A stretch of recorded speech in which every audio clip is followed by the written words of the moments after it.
slayed Goliath. How did Texas Tech softball's $1 million investment in NiJaree Canady pay off to knock off the four-time champs in the semis and also impact college sports? Plus, former NFL linebacker and co-host of Bussin With the Boys, Will Compton has launched a new show, a new FanDuel partnership, and stops by for this new episode. Hello and welcome into Front Office Sports Today from our New York City studio. I'm Renee Washington. And I'm Machado. Thanks so much for joining us, everyone. Of course, every weekday, Renee and I are chatting the biggest stories happening in the business and culture of sports. And coming up later on the show, MLB analyst Scott Miller is going to tell us a little bit more about his new book and who the best current manager is in Major League Baseball. But first, let's dive into some of the headlines we're watching in the shoot around. Well, for the first time in 3 years, ticket prices are going up for the Masters. Augusta National cracked down on the secondary market this past April, and now prices for tournament day and practice rounds are going up by at least $25, Baker. Yeah, in 2023, those same tickets that now cost $160 were only $115, and it has mainly to do with the fact that they're cracking down on the secondary market because Augusta National is the only authorized seller of tickets to get into the Masters right now. Right now, if you want tickets to go see next year's Masters, there's a lottery system in place right now. Only 40,000 people a day are allowed on the course, so you basically have slim pickings to get one of these tickets. But it's really fascinating, the crackdown that we're seeing with this. Yes, and two-time Champions League winning coach Jonathan Heraldez is on the move from the Washington Spirit to French club OL Lyon to replace former coach Joe Montemurro. Now, both teams are owned by Michelle Kang. Looking at the Spirit specifically, coming off their third ever NWSL championship run, they've now had 9 different coaching changes over the last 10 years for different reasons, but also star forward like Trinity Rodman has never had the same coach from one season to the next. But bigger question, this multi-club pathway under owner Michelle Kang, she's talked about, quote, a necessity of having this multiple club ownership to be able to share resources. But Baker, you don't see this in other sports as often. No, and I think if this wasn't clearly a big upgrade for Geraldez to move up to OL Lyon, I think a lot of people would be questioning this move, but I think it's clear a promotion that this guy is getting. He was doing great with the Washington Spirit. And then, by the way, the Spirit's new coach is their old coach, who was just right before this. It's Adrian Gonzalez, who actually had a great record with the team, 10-1-4 in the 15 games that he coached. But you do see this a lot in men's sports, not so much in women's sports. Michelle Kang obviously changing the game in terms of ownership for female sports, and now changing the game a little bit more when she's promoting coaches within her own clubs that she owns. Absolutely. Also, breaking news today in the NWSL, the Denver expansion announced that NFL and Colorado legend Peyton Manning joins their ownership group. Now, Eli Manning is, of course, an owner of the 2023 NWSL champions, New Jersey, New York, Gotham FC. And now Peyton adds to his list, after retiring as an MVP and Super Bowl champ, 5-time MVP, 2-time champ, he adds to his list Papa John, SeatGeek. He's been involved in Good Golf. Of course, the Manning cast, which is under his Omaha Productions, and now with the Denver expansion. And Omaha Productions just sold for a ton of money, and Peyton and Eli have really made it known that they're interested in ownership of sports franchises. Peyton has even hinted that maybe one day he wants to become an NFL owner, but it's clear the NWSL pipeline here is fascinating with Eli, as you mentioned, a minority stake in Gotham FC, and now you have Peyton in Denver. And by the way, Peyton has had interest in being part of this group that's trying to bring a WNBA team to Tennessee in honor of Pat Summitt, the Tennessee Summit. So clearly ownership is where Peyton Manning really sees this next chapter of his career. Denver does break ground on their temporary stadium before their 2026 NWSL debut. All right, a massive upset in the Women's College World Series as Texas Tech dethroned 4-time defending champs Oklahoma at the hands of their two-way player NiJaree Canady. Now, Canady has had a record-breaking NIL deal for over $1 million when she transferred from Stanford to Texas Tech. And now the reigning National Softball Player of the Year's record-breaking deal is also maybe breaking some of the norm in college sports. Let's get into that and more in our main event. We now welcome in our college sports reporter, Amanda Christovich, to talk about it more. And Amanda, welcome. As we're looking at NiJa as an example, but looking bigger picture at what college sports with NIL has opened the doors for those women's sports and niche sports. There's investment on the professional side, whether it's AUSL or Grand Slam track or others, but we're seeing more parity in how much players are paid as a college athlete versus professionally. What are your thoughts on just how much this actually pushes the conversation forward more? 100%. I think NIL has been an amazing thing for Olympic sports athletes and women's sports athletes. That's not to say that there aren't issues. That's not to say that, the vast majority of the NIL pie, the biggest piece, goes to football and men's basketball. There's no dispute about that. But I will say that women's sports athletes in niche sports, as well as Olympic sports athletes, have not only been able to earn money, but they've gotten the platform that NIL gives them, right? Because it's not just the money you're getting. If you're doing an autograph signing, if you are, doing a marketing campaign, a social media campaign, all of these things give visibility and allow for the storytelling aspect of sports. And that's something that women's sports athletes in particular across sports are known to be very good at. Mm-hmm. So when we look at NiJaree's $1 million, obviously that NIL money is obviously the big sticking point here, but her previous team, Stanford, offered her about $100,000 according to reports. How much of this is the arms race that we're seeing specifically at a place like Texas Tech, where you have the Matador Club run by boosters who have millions and millions and millions of dollars, that now all of a sudden Texas Tech not only can pay $1 million to a softball player, but they have the highest money for transfer portal, for basketball, and all of this stuff? 100%. The arms race in NIL is going to change, we think, with the House settlement, which we could get to later. But at this point, I think if you can invest, you can put more than $1 million into your softball team. Think about what that means for the rest of your athletics department, right? Because that means that is in addition to what you're spending on your football and your men's and women's basketball programs. And a place like Texas Tech, it's funny because one of the most involved people in the Matador Club, Cody Campbell, was the person who was rumored and reported to be part of President Trump's Commission on College Sports, which, with Nick Saban. Yes, exactly. With Nick Saban. And I did some reporting on that a couple weeks ago about how, there kind of never really was a commission and no decisions have been made. And we're really not sure, no one in the Trump administration has made a decision on his involvement. But part of the reason that he is involved is because he is a billionaire who is deeply involved as a booster at Texas Tech, who's deeply involved in the Matador Club. And, this is a recipe not just for success in, football, but it's a recipe for success if you are willing and able to spend millions of dollars on quote unquote more niche sports. I'm not sure softball is niche, but you know what I mean? You not only is that great for the sport, but it's really flexing your NIL muscle. It is. And when you look at the NIL valuations, Livy Dunn for gymnastics, Paige Beckers for women's basketball, they've graduated. They were two of the highest earning women's athletes. And now it's Flau'jae Johnson is one of the highest, who doesn't even crack the top 50 in comparison to the men. So there still is the gap. But I'm curious of how the NCAA versus House settlement will impact the progress that these smaller sports, niche sports, women's sports have been able to make through NIL. There's a huge concern about the impact that this is going to have on Olympic sports. We've talked about the roster limits issue and how players are losing roster spots. That's part of it, but there's a huge NIL and revenue sharing component because you only have up to a cap of $20 million to share revenue with your players. So the schools that have football teams, 75% of that at most schools is going to have to go to the football team. So then you have to split it up split it up amongst a dozen sports minimum, right? Men's and women's. So that's one question. The other question is, with the NIL clearinghouse and the new restrictions on NIL collective and booster deals being, quote, fair market value NIL activities rather than pay for play, it's going to be, at the very least, more difficult and more highly scrutinized to give just straight booster collective NIL deals to anybody, including, a softball player, right?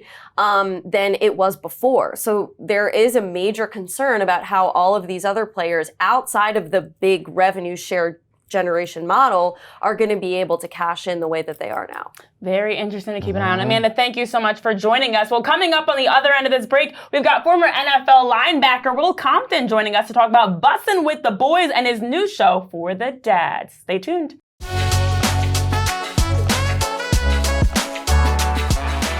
welcome back into Front Office Sports Today alongside Baker Machado. I'm Renee Washington, and we've got the former NFL linebacker, co-creator of Bussin With the Boys, and host of the new weekly podcast for the dads discussing fatherhood. It's Will Compton. Will, welcome and congrats on the new show and all the exciting ventures you've got going on. Nice to have you here. Guys, thank you very much. Love that intro. You have a lot of enthusiasm. It makes me feel very warm. It makes me feel like I trust you guys. So I'll answer whatever questions that you guys have. It's the same space. You trust us. Yes. Let's get right into the hard questions now. Just kidding. Yeah. But it has been an exciting start to 2025 for you, and you're just making moves. From January, the announcement of you and Taylor Lewin taking your show from Bussin With the Boys from Barstool to FanDuel with that partnership, that 3-year multi-million-dollar partnership nonetheless. And now the launch of your new show, which is focused on dads at all stages of fatherhood. I'm curious, as a father, was launching this show something that was always on the horizon? How did this really come into fruition for you? Not really.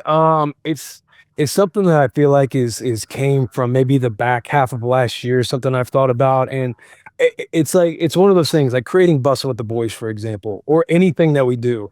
You know, we like creating things in spaces where we're already consumers. And myself personally, I've really been gravitating toward dad content and everything around parenthood recently, whether I'm scrolling on social media, listening to podcasts, or like looking for a book. I find myself like wanting to hear from other dads and hearing those stories.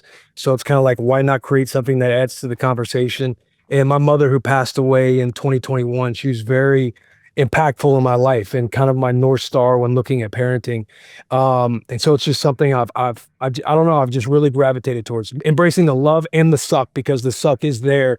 I feel like parenthood in general has this expectation of perfection, whether you're talking about it just and something as small as like sitting at a friend's house, or you're at a party and you might be going through it, but you want to come off a certain particular way.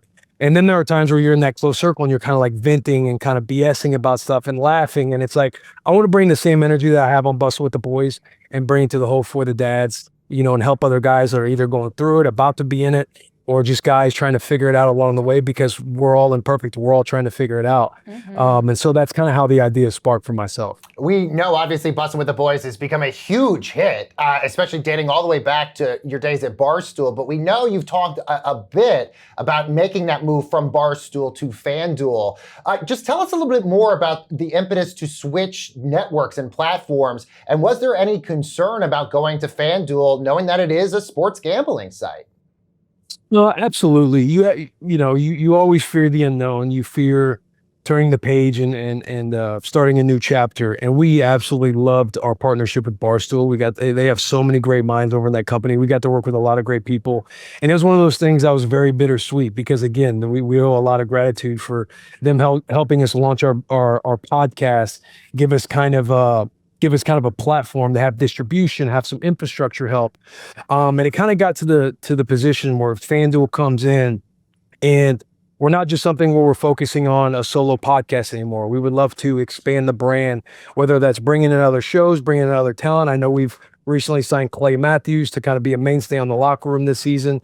You know, we're working through everything to get Delaney Walker official. We're looking at a lot of different things to kind of expand our brand. And FanDuel was a partner that we had a lot of conversations with them, a lot similar to Barstool. It's, we want to pour gasoline on your fire. We want you guys to be able to operate how you guys want to operate. We have more independence going solo. We get to think about it more as growing the brand, growing the business, versus just pouring into a singular podcast. And FanDuel just really gave us that access, the opportunities. It's like, you know, being at the draft, being at all these different events that we will now have access to, where we won't have to go through a different amount of hurdles.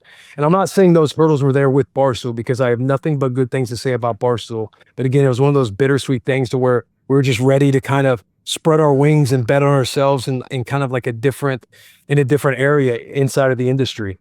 And it's interesting because a number of players are currently in that same space where they're looking to spread their wings and venture into a different aspect of the industry. And we're seeing, Bussin With the Boys as the first active NFL player show, created and owned by NFL players, opened the door for so many others. And I'm curious your thoughts, especially on the heels of the recent retirement news that we heard Monday from Lions All-Pro center Frank Ragnow announcing on Instagram that after 7 seasons with Detroit, he wanted to prioritize his health and his family's future.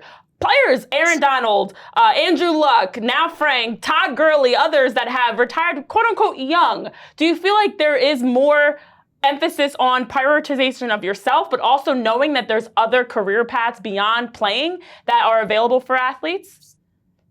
That's a great question. I think there's a lot of different angles, but if talking particularly about like Frank Ragnow, who's had a hell of a career thus far, and it's like, it's one of those things where you look at Frank. We've had him on the podcast before. We know him a little bit. We know him enough to know that he has ambitions and hobbies outside of football. We're in a world where we think more about our mental health. We think about our health in general, our physical health, everything. And I feel like athletes now more than ever, I'm careful to say starting to realize, because I think athletes, different ones have realized it over time, but we realize more that there are things that we can do outside of the sport. And I think when you zoom out and you look at, if you talk about just Frank, I don't know everything going on. I know he's had some injury history, but you're able to look at yourself a little closer and be honest with yourself, because I think he said if he's being honest with himself, he feels like he can't pour into it the way he wants to. There's a lot of pressure and expectation that comes on an athlete inside of a locker room, inside of a training room, that back in the day, is kept a little bit more secret. You kind of don't know how to vocalize everything else. You don't know where to go. You feel like you're letting your team down. You're letting yourself down. You're letting your family down. And there's all this different pressure. So I just think we're kind of getting to a newer generation to where guys are able to see things a little bit more clearly. And I don't say that in like, hey, clearly football is not the answer, but clearly as in there are other things out there that you can kind of lean into more and think about more that go beyond the field. Mm-hmm. Absolutely. Great points that you make there, Will. And it's exactly why you have For the Dads, Bussin With the Boys. You're giving the real, the authenticity. And we appreciate you for jumping on the show with us today to talk about it and weigh in on Front Office Sports Today. Congrats and good luck and exciting times with this new venture for the dads. Guys, thank you very much. And if you're a dad out there listening right now, tune in to For the Dads next week. It'll drop on Wednesday, I believe. That'll be our first episode.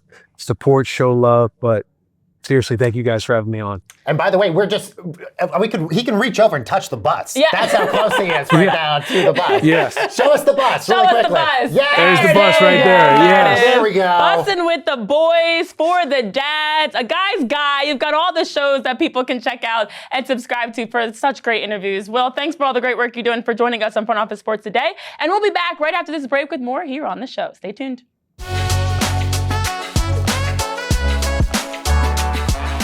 The Dodgers are one of the best teams in baseball, but how much of it is because of manager Dave Roberts? Well, author and award-winning journalist Scott Miller joined us to talk about the evolving role of managers. Let's take a look. We are joined by National Baseball writer Scott Miller, whose new book is Skipper, Why Baseball Managers Matter and Always Will. Scott, great to have you here. The book right here, talking all about how important the managers are in the dugout. So before we dive into some of the topics that are happening right now and why managers matter, what made you want to write this book?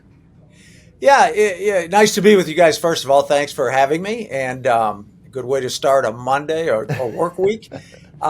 There's been so many discussions over the past several years as analytics has taken over the game, especially over the last 10 or so years. Seems like you can't walk that far or anywhere in baseball without a discussion of, how important is the role? Are they just middle managers now? Are the front office calling the strings, or calling the shots, like pulling like puppet strings? And who's writing the lineups? And that all these talks going all over baseball and have been for years. And eventually, I got to thinking, well, I don't know that anybody's taken a real deep dive into what the job of a manager today is like. So, that was the light bulb going on moment for the book. And I started in the late 70s for a couple of reasons. One, Earl Weaver, Sparky Anderson, Billy Martin, Whitey Herzog. These guys were the classic manager types that ruled with an iron fist. They had all the power. And also in the late 70s is when the first computers went on sale to the public. They were very rudimentary, but obviously from then to now, computers have changed all of our lives, and including baseball. And so from then to now, what the job was like for a manager then, what the job's like now, how we got from then to now, and why we got from then to now. I mean, you've made the argument that Dave Roberts, the manager of the Dodgers, is the best modern manager out there right now. What does he do? Is it because he's sort of a mix of old school meets analytics? What is he doing that makes him the best manager that we have right now in the modern times? Yeah, he can kind of be a man for all seasons is part of Dave's magic. And if we start with what we were just talking about, the relationships, I think it's chapter 8. I hung out with Dave for about 4 days, shadowing him, just kind of trying to get inside what life is like for a modern manager on a day-to-day basis. And one thing he does, back to the relationships and the communication, he likes to, as he calls it, touch every one of my 26 players every day. And that means by touch, that means at least have some kind of communication. I mean, managing the Dodgers, that's a billion dollar industry alone right there. He's kind of like the front man, one of the CEOs or one of the, headmasters. And he'll get asked for, not only players he has to deal with, analytics meetings, baseball operations meetings, but, there might be the marketing department comes and says, Dave, we need you to speak at a statue dedication ceremony. Right. Yeah. And he'll do that. And that's one reason why he's so good. Not everybody can adapt and go from this to this to this as smoothly as he can and have the patience and the good attitude through it all. Well, that explains why he's been winning so much for the Dodgers and has become an important part of that franchise. The book, Skipper, Why Baseball Managers Matter and Always Will, by Scott Miller. Scott, thank you so very much for joining us here today. And congrats on the release of the book. Thanks for having me. Really enjoyed talking with you guys. All right, let's see what's bubbling over at the FOS water cooler. It's over in the NBA. The Orlando Magic unveiled a new logo, or the return of one, Baker, because they now have 3 new uniforms that they say, this is what I love most about this. They claim this is to embody their mission of being world champions on and off the court, and they wanted to really just reflect on their values of excellence in their organization. It just makes me think of when you wish upon a yeah, well, star. kind of. It's a little Disney-ish. So if you look at the logos here, the star is making an appearance back in the A for Orlando and Magic, which I like. The New Jerseys, I actually really like. The only thing I have an issue with is the global logo is that circle logo where you see the Orlando Magic and Orlando's kind of cockeyed off to the right. I don't get that part of it. And I also don't understand why so many NBA teams are doing these circle logos, but I think this is fine. I actually think if you look at the history of the Magic's logos, I think this is great. And one last thing I'll mention on this, they say the ball is moving forward because that's where they're going as an organization. Precious. Yes. Well, it is a fan favorite, allegedly, so it is back for Orlando. All right, well, coming up, it's a Stanley Cup Finals 2024 rematch. Jeff Merrick joins us to talk Panthers, Oilers tomorrow, plus Susanna Collins joins to talk TST 77, Club World Cup, all that and more tomorrow on Front Office Sports Today. Thank you guys so much for tuning in. Have a terrific Tuesday, and we will see you guys next time. Yeah, move forward like the Magic do. Yes. Wish upon a star.